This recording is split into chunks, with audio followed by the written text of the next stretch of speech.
Welcome to Hades 2 Master Review. Thanks for tuning in. Please subscribe as it goes a long way to helping me get these out faster and for a broad range of games. Hades 2 is a roguelike action RPG developed by Supergiant Games, released on September 25th in 2025 for the PC and the Switch. They're known for other games such as Bastion, Transistor, Pyre, and Hades 1. Hades 2 serves as the first sequel game developed by Supergiant Games. Now, have they struck gold twice? Hades was a huge success, and it was always going to be an enormous task to bring the magic a second time around. Well, long story short, I think they absolutely smashed it out of the park. Now, granted, Supergiant's model was built for success from the start. Their work with the community during their early access period was exemplary. They iterated on the game until release, and it shows. The initial early access impressions were highly critical, but they listened, and it shows in their version 1.0 launch. Early access focused heavily on gameplay and systems, so how did they fare with the full launch regarding their story and narrative? Hades 2 follows our protagonist Melinoë, Princess of the Underworld, brother to Zagreus, Prince of the Underworld, who was our protagonist in our first game.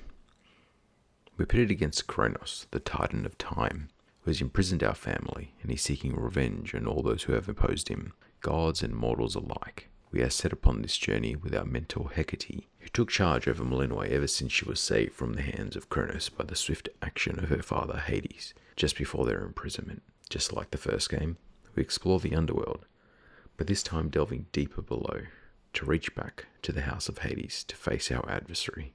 The scope and breadth of the story, its character and their relationships is amazing, and the roguelike nature of the game lets you explore these relationships intimately every time you return back to the crossroads, your home base.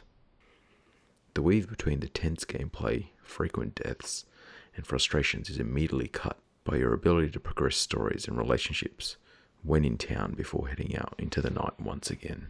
The dialogue is superb. Some of the characters are a delight and really bring a smile to your face, Narcissus being one of my personal favorites. Love you, man. I ever tell you that? Oh yeah, be right back. Don't you get lonely sitting here, staring into those waters? Especially in a place like this? Lonely? I don't know the meaning of the word. I have the best company you could ever ask for. Me.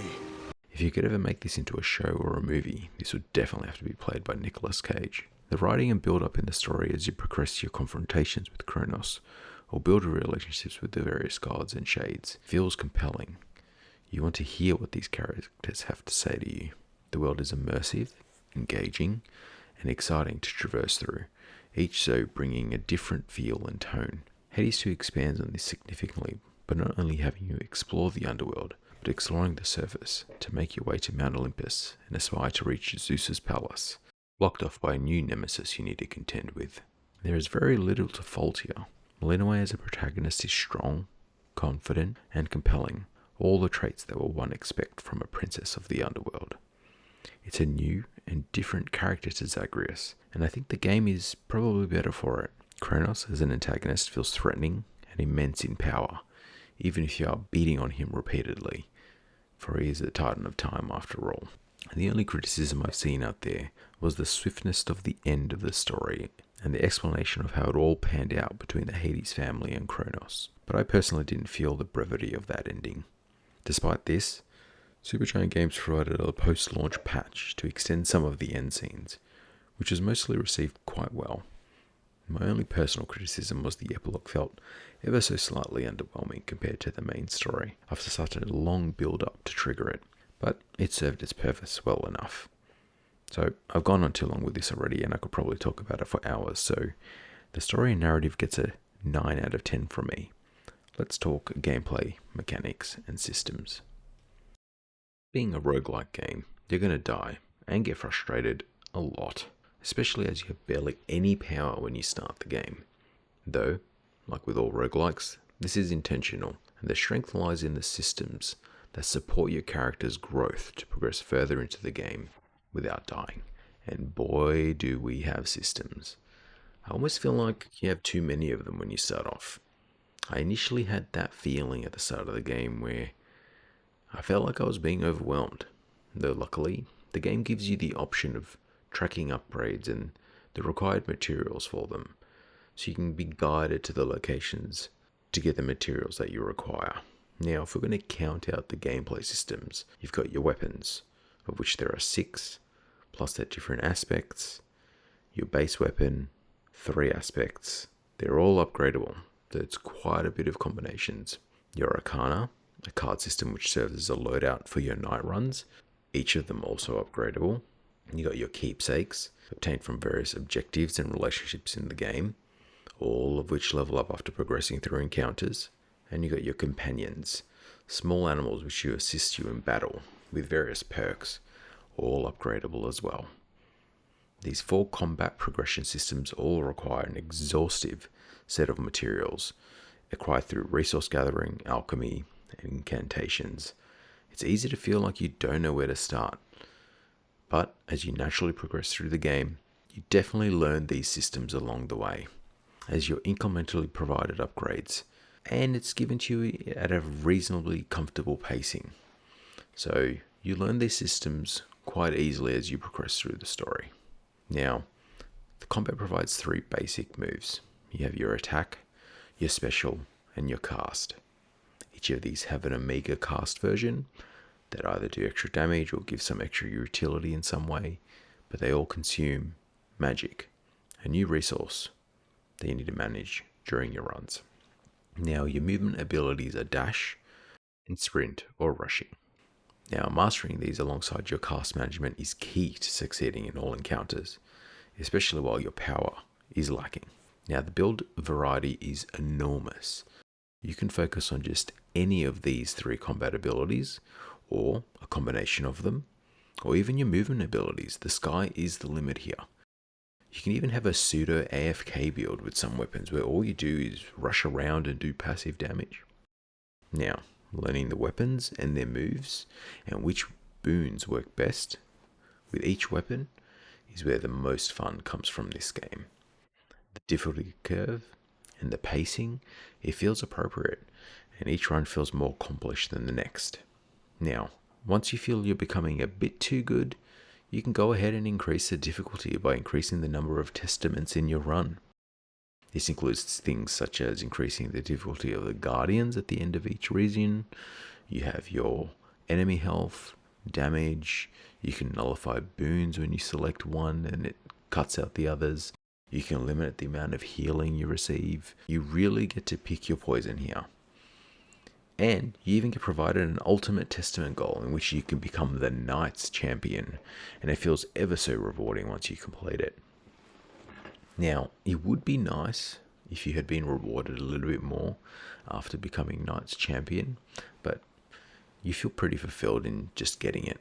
You also have a trial system, which gives you a loadout that's preloaded with a specific aspect and one region that you need to finish. Now, most of these was probably the most disappointing part of the game for me so far, because most of them felt quite easy and I didn't feel like there was any big challenge to any of them, but it's only a very small gripe. Now, overall, the fun, creative, and innovative way in which you can play this game and its insane level of replayability, even after having completed the story, makes this an easy 10 out of 10 for me. I've sunk more than 70 hours into this, and I still look forward to discovering new and interesting ways to do my runs. Now, how are the graphics, level, and art design? Visual style is very similar to the original Hades, but that isn't necessarily a bad thing, as the first one was also an absolute joy to behold. Now, there is some added flair in the extra Omega abilities, but other than that, you're kind of looking at much of the sameness. The style is painterly, with most scenes looking like drawings, and each and every one has a level of attention and detail that just shows the level of passion for their work, even in the places that are filled with the most dread. Now, the variety in regions, the difference between the underworld and the surface, you never feel like you're in the same place twice, and for a roguelike game, that's impressive. Now, my favorite comes in the bold artistic designs for each of the gods, titans, shades, and various numbers of other characters that you come across. Once again, I'm going to tout out my boy Narcissus. It's just an absolute joy to behold. Now, Supergiant Games, their style is unique. You play any of their games and you can tell it's theirs from the first moment you lay eyes on it. And I kind of love that about a studio. Every set piece, every character design, it leans heavily into the fantasy. It immerses you into the game and its atmosphere, despite not having a realistic or photorealistic style of graphics. So, for that reason, this is once again an easy 10 out of 10 for me. Now, does this creativity extend itself into the music and sound design though? Wholeheartedly, yes. The musical score, as per usual with Supergiant Games, is amazing. The bore of Eremanthus.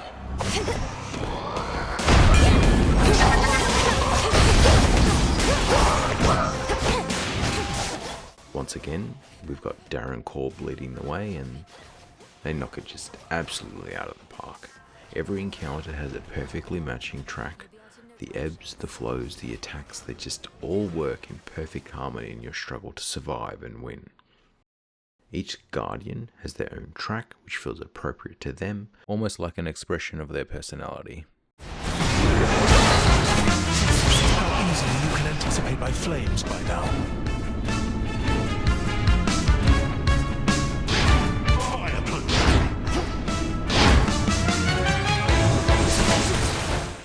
And, how can you not love Scylla and the band?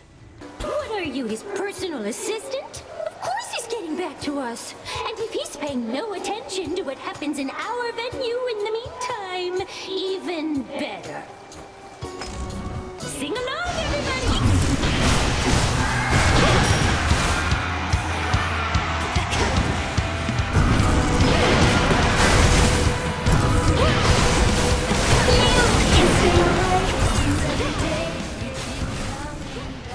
For a roguelike where everything is repetitive, the music really keeps things new and varied. The vocals, as per usual, are amazing. Ashley Barrett's amazing voice alongside Judy Ellis Leah just felt deep in your soul. That's it. The moon lights your way through wild woods, twisting through the dark to find your refuge here. Be welcome here and safe. The combat sound design, though, isn't as breathtaking as the musical score, but it does a pretty serviceable job. But it kind of also doesn't need to, as the musical score really is carrying everything here. So for overall, sound and music, it gets a solid 9 out of 10. Now, does the game perform well? I don't even really need to go deep on this one. The game runs flawlessly, and rarely did I ever feel like the game ran poorly, or did the performance ever really contribute to any one of my deaths. Levels load fast, it's optimized, not even one crash, though one minor gripe, for me, is the castability. On the final Guardian on the surface, whenever I'd select any sort of boons that were either an auto lock for the casts or an aimed cast, occasionally I wasn't able to press the castability for a lot of the fight. So this was definitely a little bit frustrating for me, especially when you had a build that focused on your casts. So taking that into consideration, that one little annoyance, technical performance gets a 9 out of 10. That wraps up our sections and lead us into our final score. So, in a recap for all of our sections, and then applying our weighting system to those scores, we have story and narrative with a 9 out of 10, gameplay, mechanics, and systems a 10 out of 10, graphics level and art design a 10 out of 10, sound and music a 9 out of 10, technical performance a 9 out of 10, and now we apply those weightings, which gives us a total of 9.5 out of 10 for Hades 2. It's an almost perfect game, It's only got a few minor nitpicks in the story's epilogue, the combat sound design at times, and that minor technical issue with casts prevents this from getting that perfect 10 out of 10 from me. I mean, this is pretty much as close as you can get, and I'd wholeheartedly recommend this game to anybody, even if you haven't played the original Hades. Though I still would recommend playing the original first. Does feel like Hades 2 is an improvement over the first, and going back once you've played the second will never be easy. Though, I'd still probably be giving Hades 1 a very similar, if not the same score.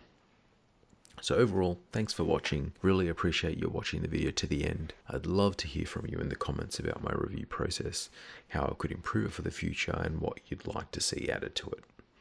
Now, subscribing, if you can, really helps me going a long way into building more of this content with increased frequency. Hope you've enjoyed the review, and as always, happy gaming, and see you in the next one.